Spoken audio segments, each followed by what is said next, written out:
Assalomu alaykum do'stlar, sizlar bilan yana Diablos. Bugun ikkinchi videoyim. Bugun biz kecha o'tgan safar qahramonning, ya'ni sizlar boshqaradigan personajning harakatlarini o'rgatgan edim. Xuddi mana shu va bu qahramonimiz xuddi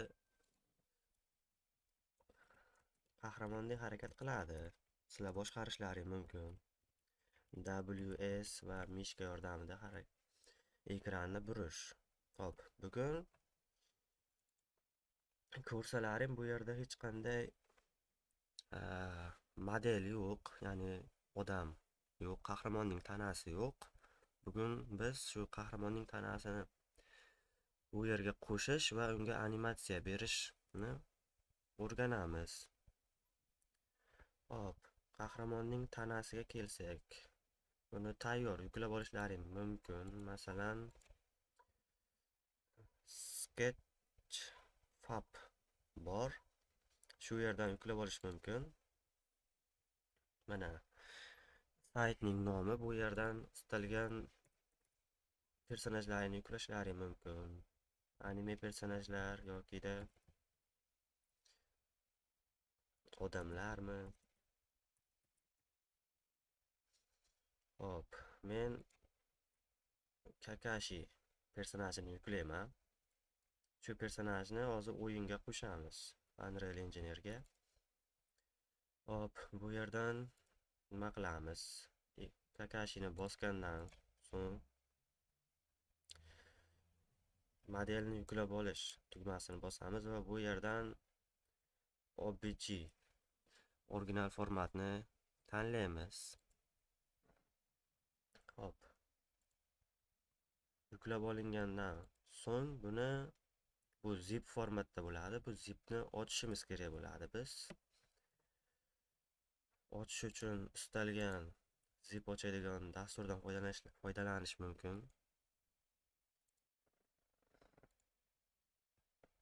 Hop, bizning personajimiz zipni ochdi. Zipni ochgandan keyin mana ochilgan zip fayl turibdi. Bu yerdan tekstura, ya'ni bizning modelimizning ustidagi ranglar va asosiy source'da yana bitta zip qilib tiqib qo'yishibdi. Hop, buni ham ochamiz. Mana buni ichida bizning asosiy modelimiz turibdi.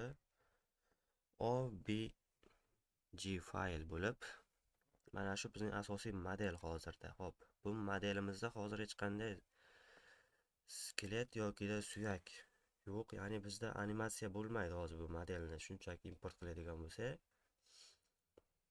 Bizga tayyor animatsiyalarni qilib berish uchun Mehamo saytiga kiramiz. Bu yerda biz o'zimizning upload charakter, ya'ni belgini yuklash funksiyasini bosib, men oldin yuklagan edim. Yuklashlari mumkin. Shunchaki OBJ, ya'ni modelni bu yerga tashlaymiz. Bu biroz vaqt oladi. Modelni tashlagandan so'ng biroz kutamiz endi.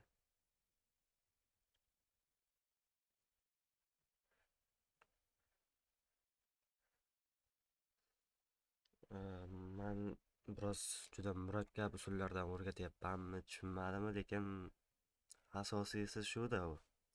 Unreal Engine'da o'yin yaratish uchun shuni qilish kerak. Tayyor modelni import qilsa, u animatsiya bo'lmaydi.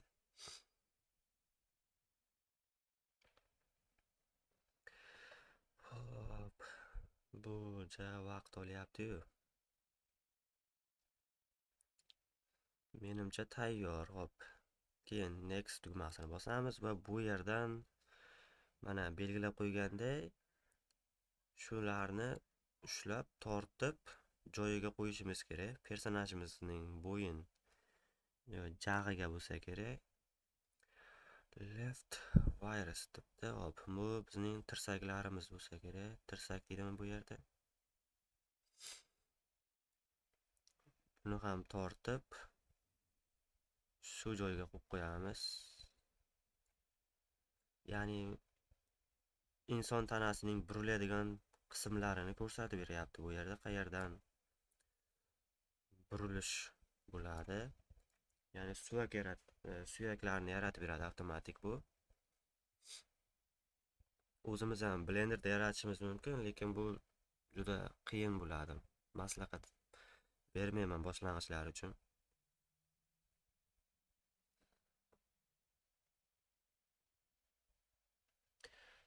Hop, bu ham bizga 2 daqiqa vaqt oladi deydimi? O'zi video cho'zilib ketyapti. Men videoni edit qilishni yoqtirmayman, to'g'risi. Shuning uchun to'liqqonli har bitta qiyinchilikni videoga joylab qo'yyapman. Kesish yo boshqa narsalar qilganim yo'q. Mana bizning modelimiz harakatda bo'lmoqda. Hop, next bosib tashlaymiz. Endi modelimiz yuklangandan so'ng biz bu yerdan idle yozib qidiruvga bosamiz. Bu nima? Bu qahramonning, ya'ni bizning belgimizning yo personajimizning tinch holatda turishi, ya'ni hech qanday animatsiya harakatlarsiz qanday holatda turishini belgilaymiz. Bu yerdan turli xil pozalar bor.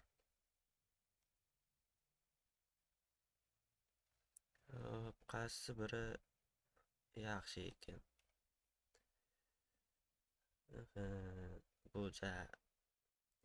Buni qo'yaylik-chi.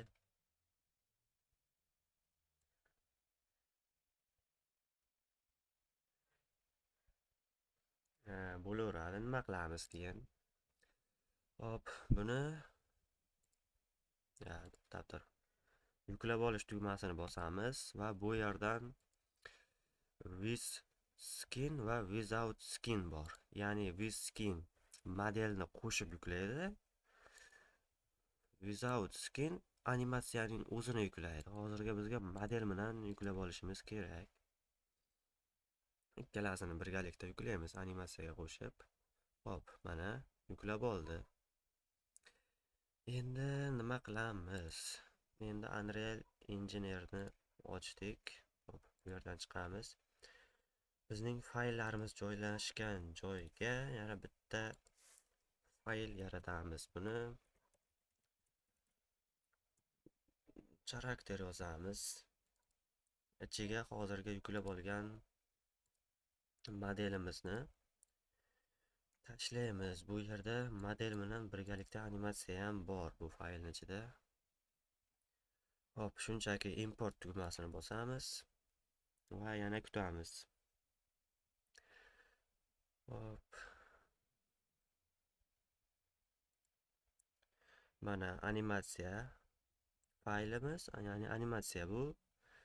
Bu yerda fizik fayllar, skelet va skelet mesh bor.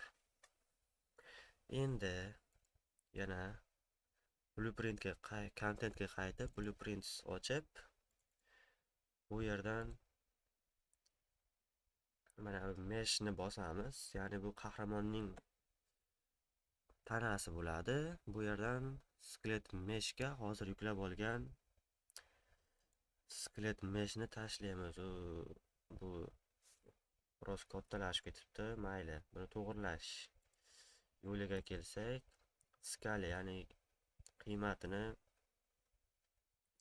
kamaytirib qo'yish bilan kichraytirib olsak bo'ladi.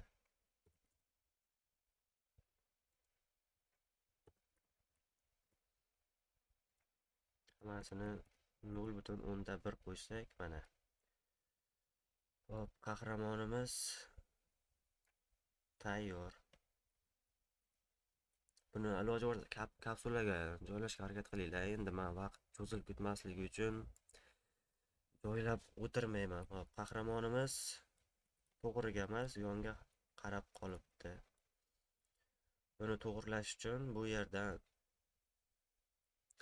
buni bosishimiz mumkin yokida klaviaturadan A tugmasini bosgan taqdirda ham xuddi shu vazifani bajaradi. Hop, buni 90 gradusga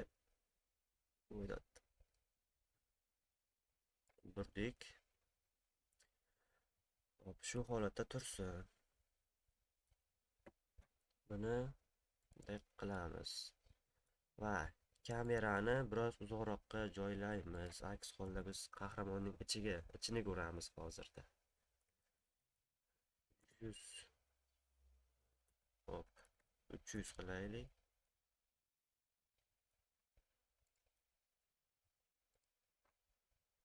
Saqladik va o'yinni bossak, bizning qahramonimiz sahnada bor. Ko'rib turganingizdek. Lekin bu harakatlanganda hech qanday animatsiya yo'q. Endi shu animatsiyalarni qanday yaratamiz? Animatsiyalar uchun yana bitta alohida fayl ochib olamiz. Hamma narsa tartibli bo'lishi yaxshi. Animatsiya deb nom beramiz va bu yerdan biz animatsiya blend space blend space ni ham bossak bo'laveradi. Hop, bu yerdan o'zimizning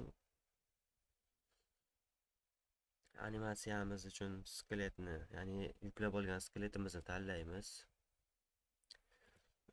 Xo'sh.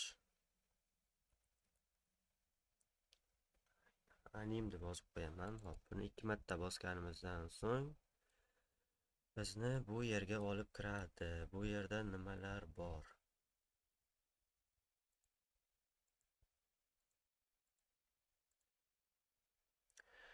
Vertikal, horizontal. Hop, horizontal kerakmi bizga? Bu yerda nima qilamiz? Bu bizning animatsiyalarimizning o'zgartiruvchi holatlarini bizga beradi. Masalan, bizda tinch holatdagi animatsiyamiz bor hozirda faqat. Buni shunchaki bu yerga olib kelib qo'ysak, animatsiyamiz bor. Bu yerga biz nima qilamiz hozirda? Hop. Buradan chiqib turamiz. Yana bitta animation blend space ikkalasining farqi bormi ekan? Bittasi birdek ekan, ikkinchisi boshqacharoq.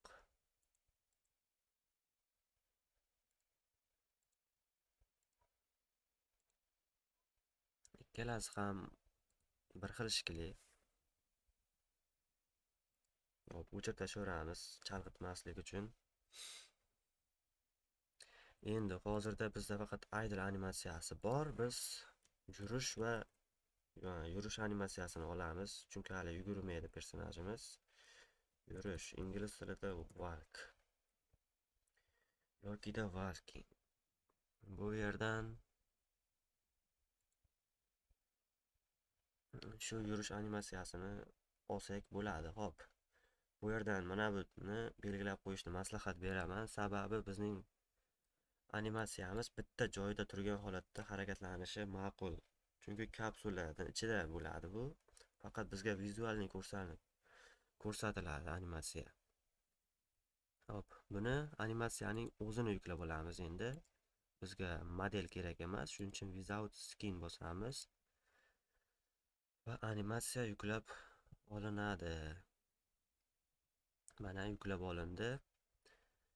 Bu yerdan chiqish mumkin. Endi o'zimizning loyihaga qaytamiz. Bu yerga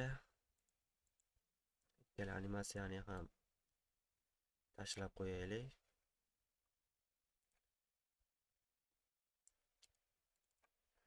Hop, tinch holatdagi animatsiya va yangilavoramiz. Yurish holatidagi animatsiyani ham tortib olib tashlaymiz. Bu yerdan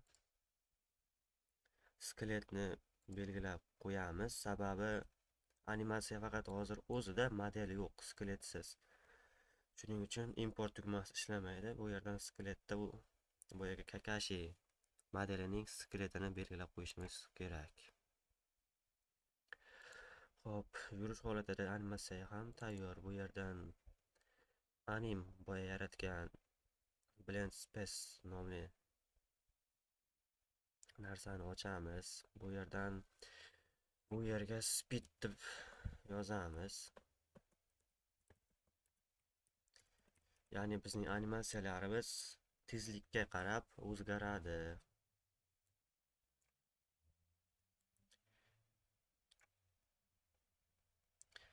Wall walking animatsiyasini olib bu yerga qo'yamiz. Bu nima vazifani bajaradi? Bizda animatsiyalar orasidagi harakatni o'tishini yaratib beradi. Ya'ni agar biz buni qilmasak, tinch holatdan yurish holatiga o'tganda, mana ko'ryapsizlar, tinch holatdan yurish holatiga o'tyapti sekinlik bilan. Uzilish paydo bo'lib qoladi. Ya'ni ikkita animatsiya bir-biridan to'g'ri kelmay qoladi. Agar buni qo'ymaydigan bo'lsak, hop. Yurish holatidagi tezlikni maksimal bu nima? Qiymatlar. Ular nima qiladi? Bizning qiymatlarimizni qabul qiladi. Ya'ni bizni tezligimizni o'lchaydi bu va tezligimizga qarab animatsiyani o'zgartiradi. Bizning maksimal tezligimiz yurish holatida 200 yokida boshqa ham bo'lishi mumkin. Buni My Character Blueprintdan o'zgartirishimiz mumkin. Biz hozircha 200 qo'yib turamiz. Va buni yopishimiz mumkin. Hop, endi nima qilamiz? Endi Blueprint class yaratamiz yangi. Uzr. Blueprint class emas, animation blueprint yaratamiz. Va bu yerdan o'zimizning skeletni tanlaymiz. Bunga nom berishimiz mumkin, lekin men nom berganim yo'q. Buni 2 marta bosamiz. Bosgandan so'ng bu bizga nima vazifani bajaradi? Bu bizning barcha animatsiyalarimizning o'zgarishlarini qabul qiladi va bu yerda event graph bor. Bu yerda bu blueprint, ya'ni vizualni script yozamiz. Bu yerda biz barcha narsalarni qilishimiz mumkin. Ya'ni animatsiyalarning o'zgarish shartlarini berib chiqa olamiz. Jang qilishidan tortib barchasi shu yerda bajariladi. Hop. Anim grafga o'tamiz. Bu yerdan content drive, ya'ni o'zimizning fayllarimizni chiqarib olamiz va bu yerdan boya yaratgan anim blend space'ni tortib tashlaymiz. Bu yerda tashlaganimizdan keyin bu paydo bo'ladi va buni bu yerga ulab qo'ysak va bu tugmani bosganimizdan so'ng mana tinch holatdagi animatsiya bo'lmoqda personajimiz. Va biz speed qiymatini, tezlikni o'zgartiradigan bo'lsak 200 qiymatga va yana tugmani bossak, bu qiymat o'zgargandan so'ng bizning animatsiyamiz yurish animatsiyasiga o'zgardi. Lekin biz doimiy bu qiymatni qo'lda o'zgartira olmaymiz o'yin davomida. Shuning uchun nima qilamiz? Bu qiymatni ustiga sichqonchani olib kelib, sichqonchaning tugmasini bosib, bundan parameter to variables, ya'ni buni o'zgaruvchiga aylantiramiz. Mana o'zgaruvchiga aylangandan so'ng event graphga o'tamiz. Bu yerdan biz nima qilamiz? Yangi sichqonchaning tugmasini bosgan holatda event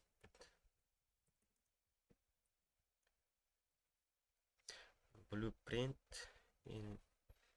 intelligent animation, ya'ni mana shu tugmani mana shuni bosamiz va bosganimizdan so'ng bizga yangi nimadir shuni ochib beradi va bundan so'ng buni teparoqqa olib turamiz. Mana bu tayyor o'zi yaratib berganini tepaga tortib qo'yamiz va buni uchini bosgan holatda olib kelib qo'yib yuborganimizdan so'ng qidiruv bosiladi. Bu yerga cast to BP my character, ya'ni o'zimizning yaratgan blueprint charakterimizni tanlaymiz. Bu nodini bunga ulaymiz. Hop. Nodlarni ulaganimizdan so'ng nima qilamiz? BP my characterni yana o'zgaruvchiga aylantiramiz. O'zgaruvchiga aylantirganimizdan so'ng shu holatda mana variables bo'limiga qo'shilib qoladi va buni avtomatik o'zi yaratib set qilib ulab qo'ymoqda. Xo'p, keyin qiladigan ishimiz nima? Xo'p, endi nima qilamiz? Endi mana bu o'zgaruvchini tortib olib, bu yerga get BP my characterni tashlaymiz. Tashlagandan so'ng buni uchini olib bu yerga qo'yamiz va buni get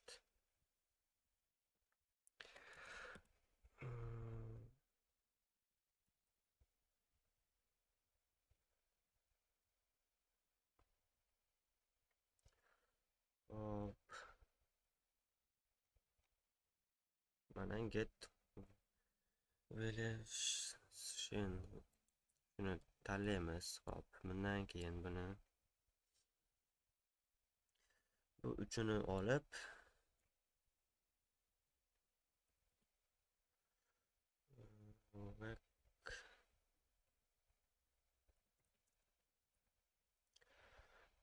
length, ya'ni vektorning uzunligi bo'yicha qabul qilamiz. Charakter pozitsiyasini vektorning uzunligi bo'yicha hisoblash uchun, ya'ni biz tezlikni hisoblash funksiyasi shu bo'ladi. Bu yerdan speed qiymatini ushlab tortib bu yerga tashlaymiz va bu yerga ham get speed emas, set speed, ya'ni speedga biz qiymat beramiz. Agar get speed qilsangiz qiymat olamiz. Lekin biz bu yerga get speed emas, uzr, set speed qilamiz. Bularni ulaymiz va vektor length, ya'ni vektor uzunligidan kelgan qiymatni speed qiymatga beramiz. Ya'ni tezlik bo'ladi mana shu bizga. Va shundan so'ng compile qilamiz. Anim grafga kirsak, hammasi joyida. Hop, endi bu yerdan chiqib ketishimiz mumkin. Tekshirib ko'ramiz, ishlamoqdami. Hop, blueprintsga kiramiz. O'zimizning BP my character anim blueprintimizni ochamiz va bu yerga viewportga kiramiz. Qaytamiz va bu yerdan